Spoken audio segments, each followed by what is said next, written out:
Hello everyone. Today we are going to do some more activities from lesson 5 Little Raindrops. Activity 11. Did you know there is one more season called autumn? Did you know? Tumi batmalke janane there is one more season. Aru eta season mane ritu ase. Ritu season mane ritu called autumn. Autumn namere aru eta ritu ase malke janane. Ei autumn or okhomiya hoise horatkal dei. Match the pictures with the seasons. এই pictures বিলাকৰ লগত এই seasons বিলাকৰ নামৰ লগত match কৰিব লাগে বা মিলাব লাগে. One is done for you. এটা তোমালোকৰ কাৰণে কৰি দেখুৱা হৈছে. এতিয়া আমি চাও কোনটো পিকচাৰৰ লগত কি হ'ব। তাৰ আগতে আমি এই seasons বিলাকৰ নাম বিলাক একবাৰ পঢ়ি লওঁ। SPRING spring. Spring মানে বসন্তকাল. SUMMER summer গ্ৰীষ্মকাল. AUTUMN autumn শৰৎকাল. WINTER winter. Winter মানে শীতকাল. We wear sweaters. Ami sweater pindu winter. We visit ripe paddy field. VISIT visit mane dorshon kora. RIPE ripe mane poka. PADDY paddy. FIELD field. Paddy field. Paddy field mane hoise dhanoni pothar. We visit ripe paddy field. Ami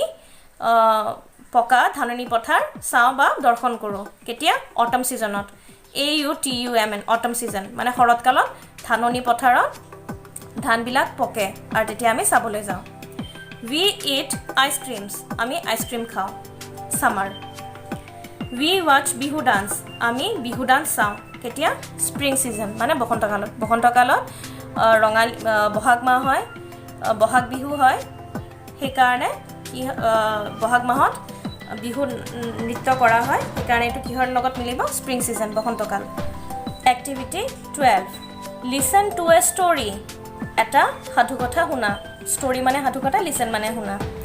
স্টোৰিটোৰ title কি the tailor bird and the farmer the tailor bird এটো picture দেখিছে তোমালোকে এটো এটা tailor bird মানে আমি অসমীয়াত পাঠিয়া চৰাই বুলি কওঁ ইয়াক পাঠিয়া চৰাই কাৰণে কয় কাৰণে পাতটো সিলাই কৰি পেলে মানে হিয়াৰ নিচিনা কৰি নিজৰ বাহ বনাই লয় ঠিক আছে ইয়াক ইংৰাজী টেইলৰ বাৰ্ড বুলি কয় এণ্ড দ্য ফাৰ্মাৰ আৰু এটা খেতিয়ক ফাৰ্মাৰ মানে খেতিয়ক তো আমি ষ্টৰিটো ষ্টাৰ্ট কৰো শিক্ষাৰ্থীসকল এই ষ্টৰিটো কিন্তু তোমালোকে জাস্ট শুনিব লাগে শুনি ইংৰাজীতে তোমালোকে এই বস্তুটো বুজি পাব লাগে ঠিক আছে তথাপিও মই তোমালোকৰ সুবিধা হোৱাকৈ মই এবাৰ অসমীয়া ভাঙনি কৰি যাম মনোযোগৰে শুনি যাবা once a tailor bird built a nest on a small plant in a paddy field এবাৰ এটা পাঠিয়া চৰায়ে paddy field ধাননি পথাৰৰ এটা সৰু গছত এটা বাহ সাজিছিল she lived in the nest with her young ones তাই এই চৰাইৰ বাহটোত তাইৰ সৰু সৰু পোৱালি বিলাকৰ লগত থাকিছিল it was early autumn এটো শৰৎকালৰ আৰম্ভণি আছিল মানে শৰৎকাল মাত্ৰ পৰিছিল the crop started to ripen শস্যবিলাক পকিবলৈ ধৰিছিল crops মানে শস্য ripen মানে পকিবলৈ ধৰা দে started মানে আৰম্ভ হোৱা soon it would be time to harvest the crops আৰু এটো লাহে লাহে সময় হৈছিল কিহৰ কাৰণে শস্যবিলাক চপাবলৈ সময় হৈছিল হাৰভেস্ট কৰা মানে চপোৱা শস্য চপোৱাটো জানাই পকি গলে যে কাটি লৈ আহে হেতু এটো চপোৱা বুলি কয় শস্য চপাই লৈ আনে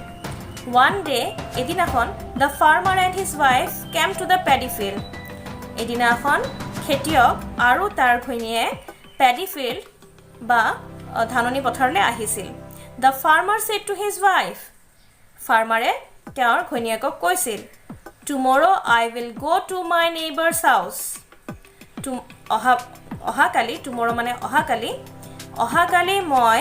মোৰ সুবুৰীয়াৰ ঘৰত যাম নেইবাৰ মানে সুবুৰীয়া দে মই মোৰ সুবুৰীয়াৰ ঘৰত যাম my neighbor and I will come and reap the crops together মই মোৰ নেইবাৰ মানে মোৰ সুবুৰীয়া আৰু মই আহিম আৰু পকা শস্যবিলাক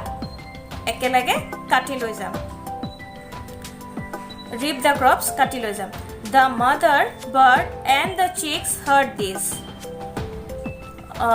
মা চৰাইটো আৰু সৰু সৰু পোৱালি বিলাকে এয়া শুনিছিল the chicks were frightened চৰাইৰ পোৱালি বিলাকে ভয় খাইছিল frightened মানে ভয় খোৱা one of the chicks said এটা পোৱালিয়ে কৈছিল let's go to a safe place বোলা এটা নিৰাপদ ঠাইলৈ যাওঁ safe place নিৰাপদ ঠাইলৈ যাওঁ we must leave this place at once আমি এই ঠাইখিনি এতিয়াই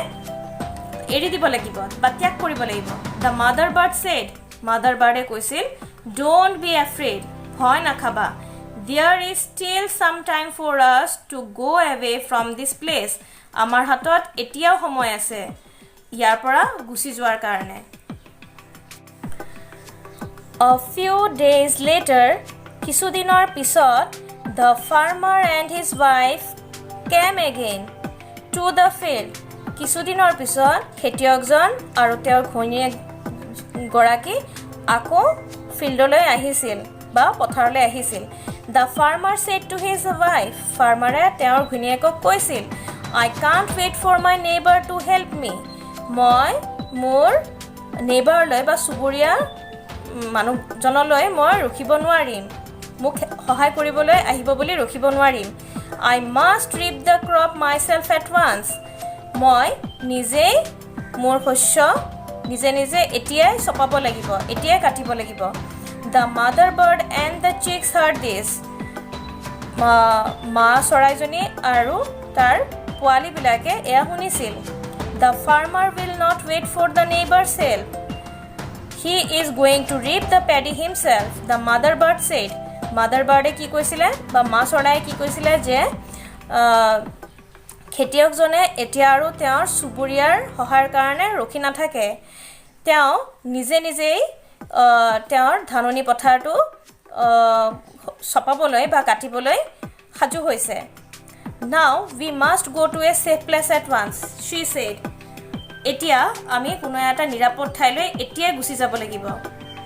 she said তাই কৈছিলে তাৰ মানে মা চৰাইজনীয়ে কৈছিলে এই ষ্টৰীটোৰ পৰা আমি কি বুজি পালো বাৰু এই ষ্টৰীটোৰ পৰা আমি এই বুজিলো যে বেলেগৰ আশাত যদি আমি কাম পেলাই থৈ দিওঁ তেতিয়া হলে সেই কামটো সোনকালে হৈ নুঠে কিন্তু আমি যদি সেই কামটো নিজৰ প্ৰচেষ্টাত নিজে যদি অকলে কৰিবলৈ যাওঁ তেতিয়া হলে হেতু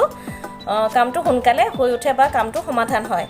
ঠিক আছে আমি ইয়াত ষ্টৰীটো দেখিছো যেতিয়া টেইলাৰ বাৰ্ডে শুনিছিলে যে ফাৰ্মাৰটো তেওঁৰ নেইবাৰৰ কাৰণে ৱেইট কৰিছে নেইবাৰ আহিব তাৰপিছত একেলগে আহি পেলাই পথাৰটো চপাব তেতিয়া টেইলাৰ বাৰ্ডে গম পাইছিলে যে বেলেগৰ ওপৰত সি আশা কৰি আছেতো তো বেলেগ যেতিয়ালৈকে সেই মানুহজন আহিব তেতিয়ালৈকে সি পথাৰটো নচপায় সেইকাৰণে টেইলাৰ বাৰ্ডে কৈছিলে যে আমাৰ কোনো বিপদ নাই আমি কেইদিনমান আৰু থাকি যাব পাৰিম কিন্তু যেতিয়া ফাৰ্মাৰে আহি পেলাই কৈছিলে যে মোৰ নেইবাৰৰ কাৰণে মই আৰু এতিয়া ৰখি নাথাকো মই এতিয়া নিজেই পথাৰটো চপাই যাম তেতিয়া বুজি পাইছিলে টেইলাৰ বাৰ্ডে যে নহয় এতিয়া তেওঁ নিজে যেতিয়া কামটো কৰিবলৈ ওলাইছে তেতিয়া হলে বেছি দেৰি নাই তেওঁ এতিয়া কৰি পেলাব এতিয়া তেওঁ আৰু বেলেগলৈ ৰখি থকা নাই তেতিয়া কি কৰিছিলে টেইলাৰ বাৰ্ডে বেলেগ এটা ঠাইলৈ নিৰাপদ ঠাইলৈ স্থানলৈ যাবলৈ সাজু হৈছিল ঠিক আছে বুজি পাইছানে এবাৰ আমি কৰিম এক্টিভিটি এ হেতু চাও কি কৰিব দিছে ৰিড দ্য ষ্টৰী সাধুটো পঢ়া find and write words বিচৰা আৰু লিখা শব্দবোৰ beginning with f and s f আৰু s এৰে আৰম্ভ হোৱা শব্দবিলাক লিখা তাৰ মানে তোমালোকে গুটেই এইখিনি আৰু এইখিনি গুটেই হেৰিটো পঢ়িবা ষ্টৰীটো পঢ়িবা পঢ়ি লৈ পেলাই ইয়াতে f আৰু s এৰে যিবিলাক word start হৈছে আৰম্ভ হৈছে সেইবিলাক তোমালোকে এই বক্সৰ ভিতৰত লিখিব লাগিব ঠিক আছে এবাৰ আমি চাও এক্টিভিটি 13b টো কি দিছে now read out your words to the rest of the class এতিয়া তোমালোকে যে ইয়াতে শব্দবিলাক লিখিছা হেবিলাক শ্ৰেণীৰ বেলেগ ছাত্ৰ-ছাত্ৰীৰ সন্মুখত তোমালোকে বা ষ্টুডেন্টৰ সন্মুখত হিখিনি তোমালোকে পঢ়ি শুনাব লাগে activity 14 let's see how mass we have understood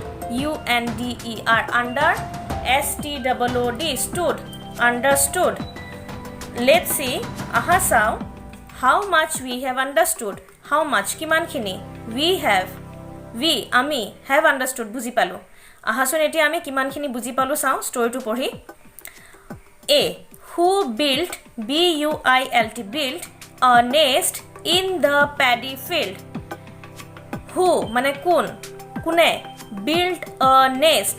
eta sorar ba hajisil built mane haja in the paddy field ধাননি পথাৰত কোনে এটা নেস্ট সাজিছিল কি হ'ব the tailor bird built a nest in the paddy field tailor bird paddy field eta nest সাজিছিল who came to the b number who came to the paddy field and with whom who কোনে came to the paddy field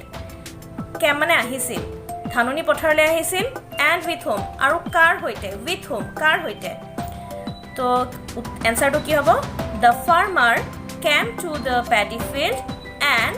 with his wife বা এনটো নিলিখিলে হ'ব the farmer came to the paddy field with his wife ঠিক আছে c number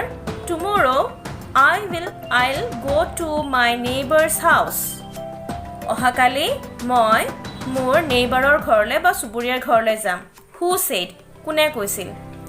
কৈছিল the farmer said নহয় জানো খেতিয়কে কৈছিল ন সো আনসাৰ হ'ব the farmer said Dear children, have a nice day. Thank you.